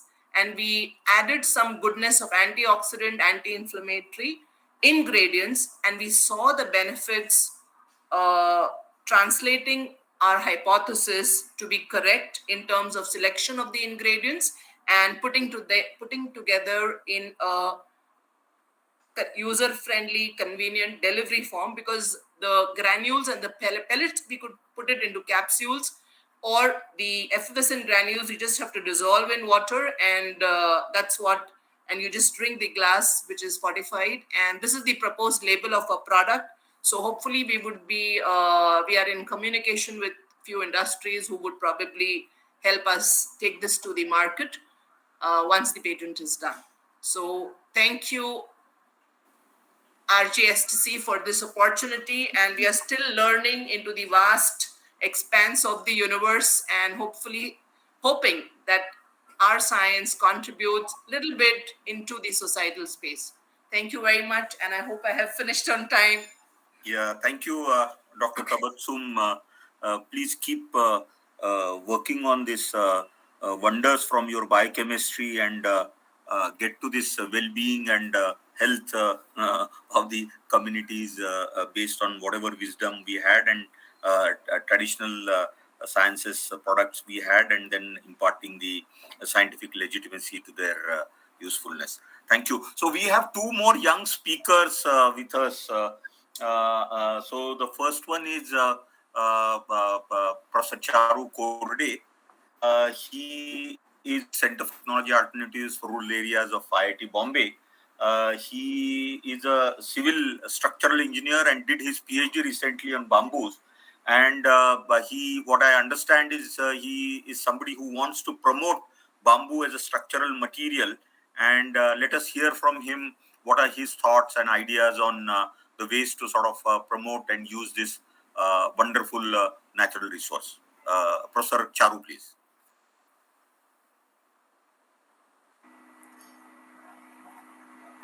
Well, good afternoon to all. Sir, I hope the slides are visible. Yes, we can see your slides. It's in full presentation mode, right? Yes, yes. Okay, great. So at the outset, sir, thank you so much in providing me this opportunity and interacting with a wider platform in Maharashtra. It's just 4 months. I have just joined Sitara. So I've joined here as assistant professor, and I'd like to take you all through our journey on using bamboo as a construction material. So what has been happening is that there are a lot of farmers who are motivated. Quite recently, there is a lot of enthusiasm. People are looking forward towards bamboo cultivation. The major challenge in this sector is that the farmers are not finding the output or the utilization of the finished bamboo culms. One major issue with bamboo is that if it is not used in or harvested from the bush within 6 years or 6 to 7 years time, it tends to die in the bush, and then it's completely useless. It can be only used as a firewood. So one what you can say dead end is that it has to be utilized within 6 years, and that is coming out as a big challenge for the farmers who are getting into this bamboo cultivation. The only resource that is available for its utilization up till most in the voluminous form is using it as a paper pulp, firewood, or handicraft charcoal. But the issue is that the rate at which bamboo grows to its complete utilizable life capability within just 3 to 5 years. So within this short period of time when it grows up, the volume that is generated is quite significant, and all of these sectors are not able to consume it to its fullest extent. So that is where we are proposing to use the bamboo into the construction industry. And one of the major gap is the demonstration or codes for using it as a main structural element, or even the idea that whether it is possible or not is far from reality. So just to take you through that, the returns that we get when bamboo is used in fuel is to an extent of 1 to 2 units. And if it is used in fiber pulp or the particle board industry, it's just 2 to 3 units. Whereas if it is converted into timber for housing, then the units are quite significant. So that is where the motivation lies for using it into the construction industry. So I did my PhD on bamboo structures at IIT Delhi, And during this PhD, we developed this in-house technology of using integrating 2 or more bamboos into a very rigid kind of joint. That is, we have termed it as Harit IIT template technology. So with this technology, we gave the training to the artisans across the country, and you can see that just slender bamboo of Dendrocalamus strictus genera, which is 45% of Indian bamboo, and it's hardly 1.5 inch in diameter. So with just 3 of these, one arch can be made, and 2 of such arches are able to hold so many number of people. So that is the strength of the structural engineering when it is integrated with this local material. These are the kind of wonders that are possible. So we wanted to investigate it further, that what is the ultimate capacity, and we started more rigorous investigation. So on the right bottom, you can see that nearly 1 ton of load is being put on this arch, and the deformations were hardly 15 mm. So 1 ton is to visualize like an elephant sitting on this single arch, and that too of just 3 bamboos. So we did a further thorough investigation and took it to the ultimate failure load to find out what is the ultimate capacity that it can withhold. Then it came out to be nearly 2 tons of load. So that's what the beauty lies in bamboo. It's just that it needs to be harnessed. We further extended this technology for using columns, and the columns took a total load of nearly 4.5 tons. And with this technology, we demonstrated a technology demonstrator at IIT Delhi, and this again first of its kind, and it has nearly completed 12 years in life, 11 years in life now, without maintenance. So further to this, after completion of PhD, we floated a startup, and then we went to the market. And the first challenge that came to us was whether it is possible to build multi-level structures with bamboo. So we took this challenge, and this is the architectural concept that we proposed. And we did a thorough analysis, finite element analysis for the wind and earthquake loadings. And this is what the structures which we could build up. It's again a first of its kind in India. It's a 2-level structures, completely all beams, columns, slabs are made with bamboo. It's a very close view, and you can see that this all columns, beams, wall panels, slab, everything is made with bamboo. And this is how it looks now. It's completed already 7 years in life, and we got a lot of appreciation for this work. It's kind of a technology demonstrator also, that what is possible with bamboo. Another of these small works that we have been taking up on our startup platform are these small rain shelters or gazebos. Even cow shelters are possible. This recently we demonstrated in Haryana. It's completely made with bamboo, all columns, roof truss, even the gusset plates are everything completely made with bamboo. Yoga halls are possible. So one of the innovation that we did over here was to get even the roofing with bamboo. Usually this GI sheets or maybe fiberglass sheets are being used, but over here we completely replaced them with bamboo, and with also ensuring the waterproofing for this structure. Another activity that we are undertaking at IIT Bombay is using bamboo for greenhouse application. So this is one of the technology demonstrator that we have built, and it's a complete developmental process that we are undergoing. So 3 of such we have built, and this was pioneered by Professor Shah at Sitara, and we are taking it forward in the technology development process. One of the another iconic structure that we built is at Guwahati. This is the bamboo cafe. So this is a tall cafe, nearly 2,500 square feet of its plan area. So this was built over and above an existing RCC building. It's a brick concrete structure. So you can see in the bottom. And this, they wanted to create a cafe on the top. So this is the kind of roofing structure that it's called as a hyperbolic paraboloid, and it is nearly 35 feet long and 28 feet wide. So it required nearly 2 cranes to lift it up and launch it on the structure. So here you can see all the columns and beams, everything are completely made with bamboo. So this is how it looks after it's finished, completion. It's again another view. So just to summarize, it was a complete handicraft work done in Guwahati, Assam. The roof load is nearly 2500 kg and all of it are resting on bamboo column. It's the first of its kind work in northeastern India. Only 50 kg of steel was used, even in the column integration and joinery, it was done with bamboo. It's almost a zero carbon footprint structure because bamboo has its own negative carbon footprint where you can achieve carbon sequestration for the life of the complete structure.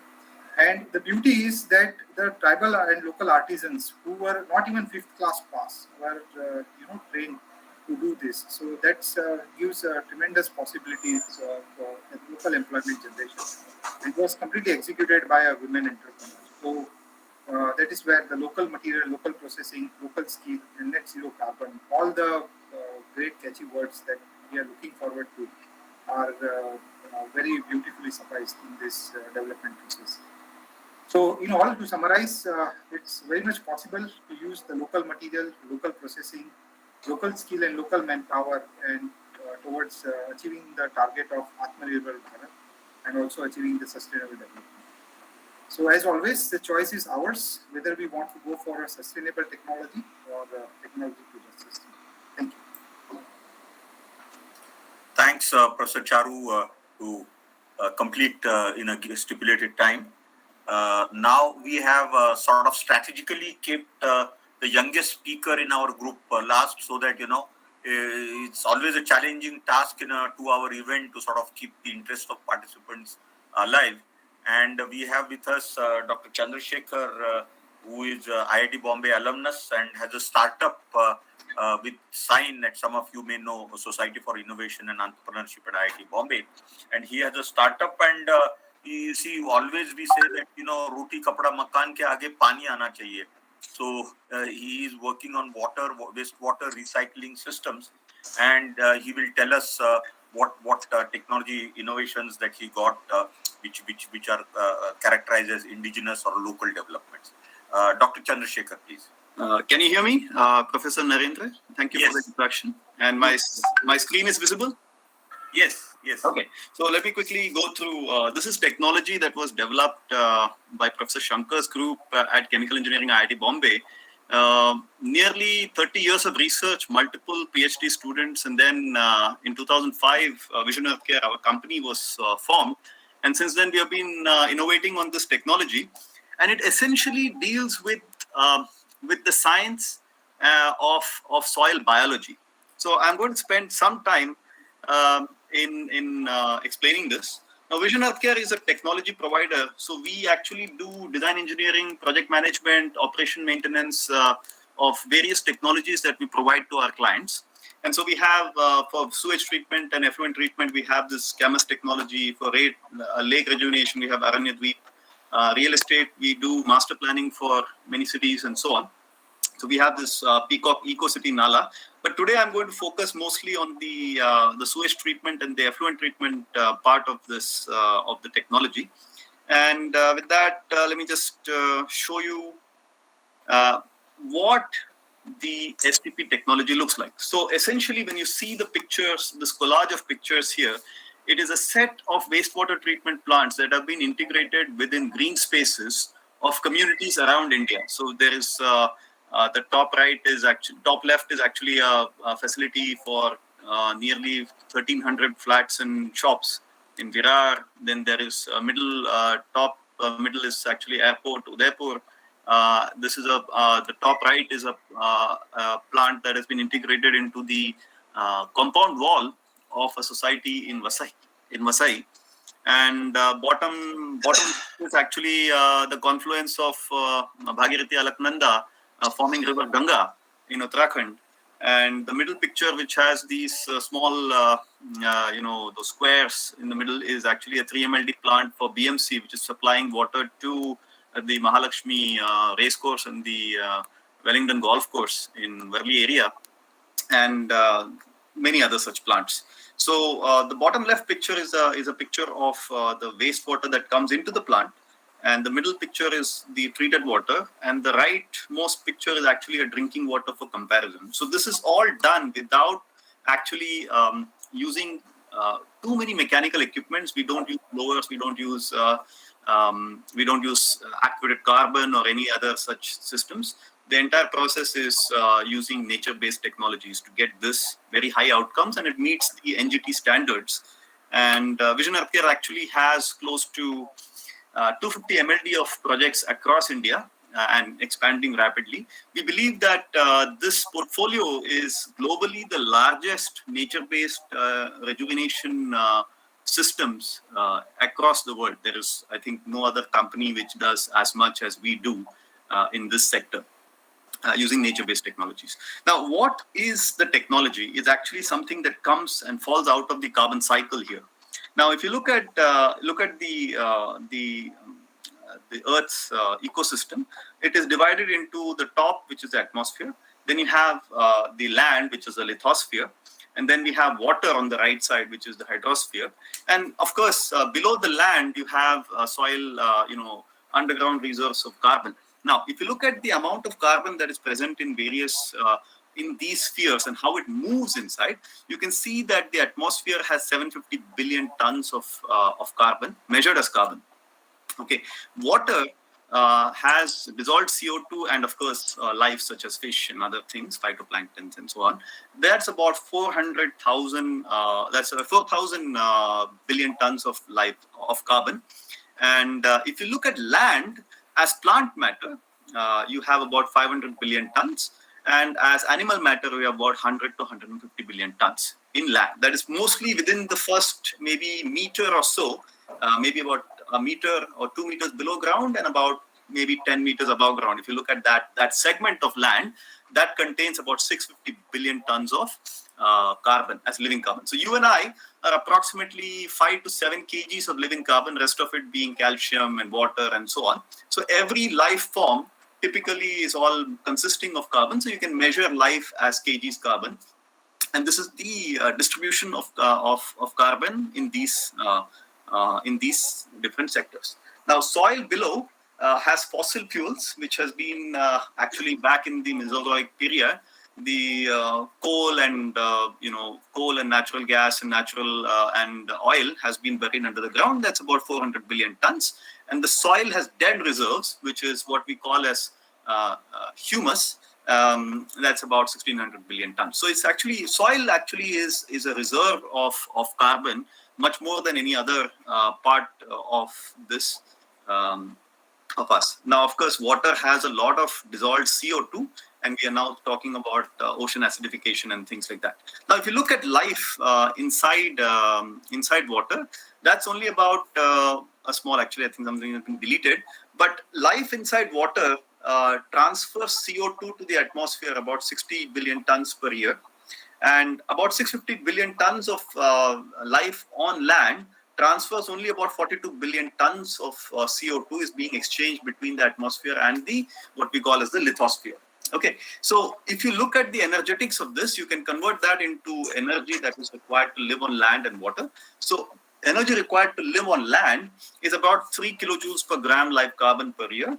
And if you want to live inside water, if a fish wants to live inside water, it needs about 500 kilojoules per gram live carbon per year. So what it's really saying, the transition of life which began in water and moved on to land is actually driven by this energetics. About 2 billion years ago, the first organisms left water and started populating land. And the reason for this is that the oxygen, once the great oxygenation event happened, there's a lot of aerobic organisms started dominating this ecosystem, and aerobic organisms moved from water onto land, and that is because of this this feature that the energetics of living on land is much, much lower. Now, wastewater treatment plants have traditionally pumped oxygen inside water, which is extremely energy intensive.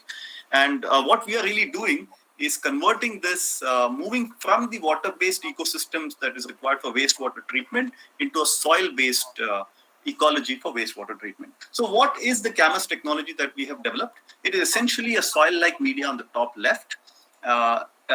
enhanced with this bioculture, which contains the seed cultures of the ecology that is required. Then we have additives, which is actually a catalytic mineral composition that improves the oxygen transfer. And plantation is purely as indicator. You don't need plants. There are certain plants, certain STP plants or ET plants that we have developed, which have no green plantation on top, just to demonstrate the fact that it is based on soil ecology, fungal and bacterial. And there's some things interesting around that also, which actually does the treatment. Right. So what really happens in the process? Okay, so what we have is wastewater that percolates through this media. The pictures that we showed in that collage is actually a media column about 2.5 to 3.5 meters deep, depending upon the location. What we do is that we distribute the wastewater on top of this media uniformly, and as the water goes through the media, the first thing the media does is that it absorbs the COD, or as the pollution, from the water onto the media internal and external surfaces. So essentially the first step is actually similar to an activated carbon kind of system, where absorption takes place, but with a catch. The media that absorbs the COD doesn't absorb it as tightly, as the adsorption energies are much lower, and therefore it is biologically accessible. So what we do, the culture that we have inoculated within our systems then goes and harvests these adsorbed COD from the surfaces of the media, and as they consume it, it converts that into CO2. The oxygen that is required for this process actually is given by natural diffusion from the top surface. In some of our deeper columns, we are also going with forced aeration, but this requires much less energy than actually pumping air through a liquid column, because the pressure drops are actually only about 1 or 2 centimeters for like a meter of a media column. Okay, so the culture that is there consists of macro and microbiology. The microbiology actually is a mixture of fungal and bacterial cultures, which consumes the COD or the organics in the adsorbed on the surface. And the macrobiology is actually a mixture of earthworms and soil mites. This is something that has come out of research done at Vision Healthcare outside IIT over the last 5 to 6 years, and that has reduced the size of the equipment from what was done at IIT Bombay in 2002 to 2013 by a factor of 5 in terms of area utilization. So therefore, because of this massive leap in reduction in area, we are now rapidly implementing such projects across India now. And that process has been actually part of a patent. That number is mentioned before. It's expedited now. So hopefully we'll be in the market, perhaps not only in India, but also globally. Right. So what are the reactions that take place? So essentially what we have is, in the process, we have, you can have both anaerobic and aerobic processes integrated into the process, into the CAMUS system, depending upon the load, the organic loads that are coming onto the process. So you can actually engineer the soil-like systems to work both anaerobically, aerobically, and anoxically. And I'll explain a little bit more as we go along. Okay, so of course, these are some reactions that take place. The anaerobic side of things is hydrolysis, acidogenesis, acetogenesis, and then sulfide precipitation, and so on. And in the aerobic part of it, you have aerobic respiration, the nitrification reaction that then converts the ammonia in the wastewater to a nitrate. Nitrogen fixation, if you do not have any nitrogen in the water, using the energy of the COD in the water, it actually fixes nitrogen inside. And then you have the anamox and the denitrification process that removes the ammonia and nitrate together as N2 gas. That's something that has been integrated into the CAMUS process. And of course, because of the very high DO, DO that comes out of the anamox process, you have a natural disinfection. So we get a very almost a 5-log reduction in fecal coliforms in the STP process. So all these great features of the technology has made it very attractive to multiple municipal and real estate clients, and of course institutions across India so far. And so what is the difference between the conventional wastewater treatment is that in the conventional wastewater treatment, you have an aeration basin, which is actually pumping air, compressed air through, say, a water column of, say, 3 to 5, 6 meters deep. which is then transferring oxygen into the water, which then allows the life or the microbial population to sustain itself aerobically. And then finally, as the MLSS, as the microbial population increases, you have to separate out the microbes by a settling process. So that is achieved by a secondary clarifier. And then after that, you can go with a tertiary treatment, which is maybe activated carbon filter and things like that, to get to the norms that is required by the new, what is called as the National Green Tribunal norms. Now, what we do is that we have replaced the aeration basin and the secondary clarifier and the sludge bed with two biomounts. A lot of people ask why two. The reason is that nowadays they are asking for biological nitrogen removal also, BNR process, and that can be achieved by these two bed systems. The first bed is a nitrification bed, which converts the ammonia in the process into nitrate, and then that we mix with the ammonia coming directly from the wastewater. That mix is then going into the biomount 2 at a higher hydraulic loading rate, and therefore this one actually does denitrification. The sludge from the primary settler is actually vermicomposted. So what you get is that the sludge is actually both mud and suspended solids, which then converts into a vermicompost that can be used in the fields, and it's actually a revenue positive part of this. This also can be used in an anaerobic process to generate gas, and therefore large plants, say a 10 MLD type plant, 10 MLD, 1 MLD is approximately 10,000 people. So about 10 MLD is a population of about 1 lakh. So in such bigger plants, this entire CAMS process can be energy positive. So of course, we have not demonstrated that as yet. Now, the old SBT process in 2002, which was patented by Professor Shankar, actually used a lot more area. It used almost 2.5 square meters per KLD. And the new process and the old culture used the Pheratema elongata white worm, and of course the vermicomposting Essina fetida red worm was used to manage the sludge that is coming out.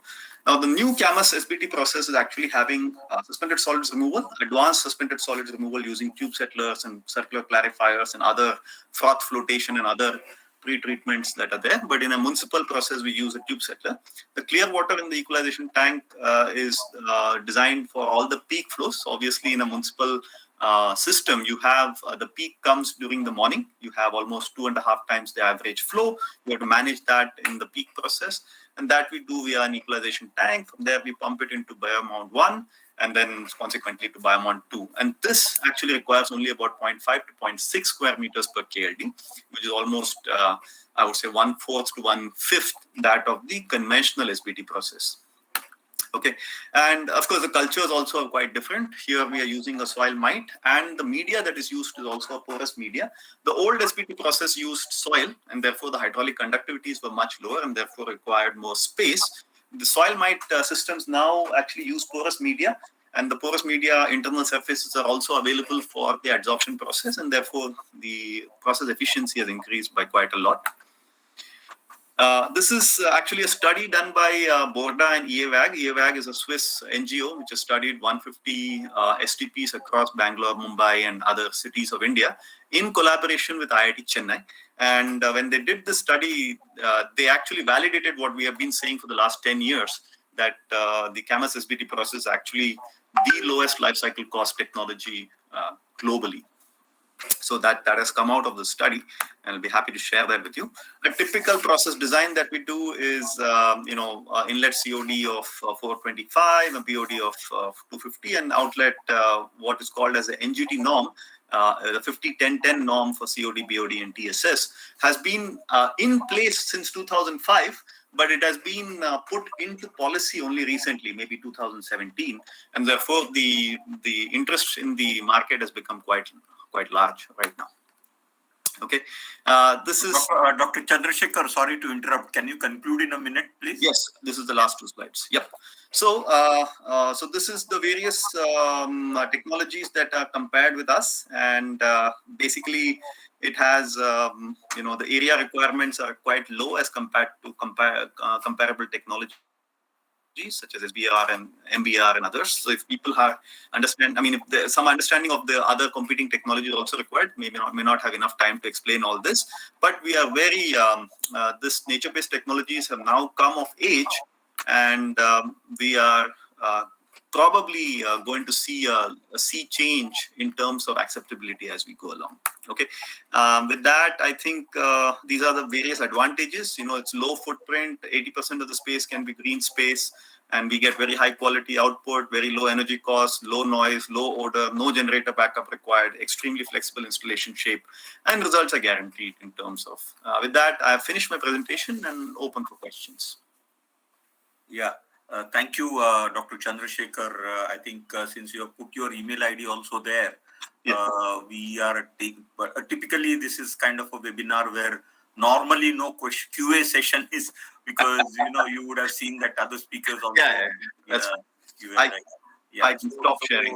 Before I hand over to Dr. Vrishali, I must thank all the speakers, for and almost every speaker I had to sort of put in a chat box, 1 minute, 2 minutes, it's challenging, but we could sort of in a gap of 2 hours, we could have 8 presentations, and that was, I think, was a challenge, and I feel was fulfilled and majorly thanks to you. So, Dr. Vrishali, please propose formal vote of thanks to the for this event. Yes, sir. On behalf of Rajiv Gandhi Science and Technology Commission, Government of Maharashtra, I would like to extend vote of thanks to all the speakers who have shared their deep insights with us. They have indeed put great efforts and taken time out of their busy schedule to make us aware about the developments in indigenous technology with respect to various sectors. Also, many thanks to Department of Science and Technology, DST, for making us a part of this invaluable series for connecting India scientifically. Finally, I would like to thank to all participants and RGSTC team for making this event successful. Also, I would like to inform that the next month's theme is Innovations and Startups. I hope that this event is as enlightening as and well received as today's event. Thank you. Thank you, everyone, once again. I think with this, Dr. Vrishali, can we close formally this meeting? Yes, sir. Okay. Thank you.